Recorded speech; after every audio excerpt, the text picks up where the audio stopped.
राजस्थान की अंता विधानसभा सीट पर हुए उपचुनाव के बाद आए परिणाम में कांग्रेस पार्टी के प्रमोद जैन भाया जीत दर्ज कर लेते हैं और भारतीय जनता पार्टी के मोरपाल सुमन और निर्दलीय उम्मीदवार रहे नरेश मीणा चुनाव हार जाते हैं। जहां राजस्थान में चुनाव जीतने के बाद प्रमोद जैन भाया की चर्चा होनी चाहिए थी, लेकिन उनकी चर्चा न होकर नरेश मीणा की चर्चा हो रही है। दरअसल आपको बता दें कि कई बार हार की वजह से कई बयान सामने आते हैं, कई हरकतें दिखाई देती हैं, जिसके बाद उनके हाव भाव से समझा जा सकता है कि उन्हें कितना दर्द महसूस हो रहा है हारने के बाद। ऐसा ही नरेश मीणा को लेकर देखा गया। आपको बता दें कि अंता विधानसभा उपचुनाव के नतीजे आते आते जहां नरेश मीणा उत्साहित नजर आ रहे थे, जीत का दावा कर रहे थे, लेकिन जैसे ही परिणाम सामने आए तो नरेश मीणा चुनाव हार जाते हैं।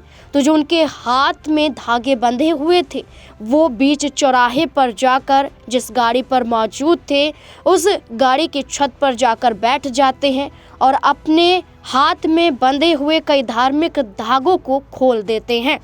और इन धागों को खोलने के बाद ये माना जा रहा था कि वो विश्वास कर रहे थे, वो उम्मीद लगा रहे थे, आस्था को भी दिखा रहे थे, लेकिन हारने के बाद उनका विश्वास टूट गया। उनके चेहरे पर जो थी थकान दिखाई दी, निराश नज़र आई और टूटे हुए विश्वास भी नज़र आए। और ये धागे खोलने के साथ साथ उनके मन की कसक भी बाहर निकलती हुई नजर आई, जिसके बाद सोशल मीडिया पर नरेश मीणा को लेकर कई लोग सवाल पूछने लगे कि क्या अब आपको भगवान से भरोसा उठ गया है? क्या आप विश्वास नहीं कर रहे हैं? आप धागे क्यों खोल रहे हैं? क्या आप ये मान रहे थे कि इन धागों की वजह से आप जीत जाएंगे, लेकिन ऐसा नहीं हुआ तो आपने धागे खोल दिए? कई सवाल पूछे गए, लेकिन अब देखना होगा कि उपचुनाव तो संपन्न हो गया, परिणाम भी आ गए। अब नरेश मीणा का अगला कदम क्या होगा?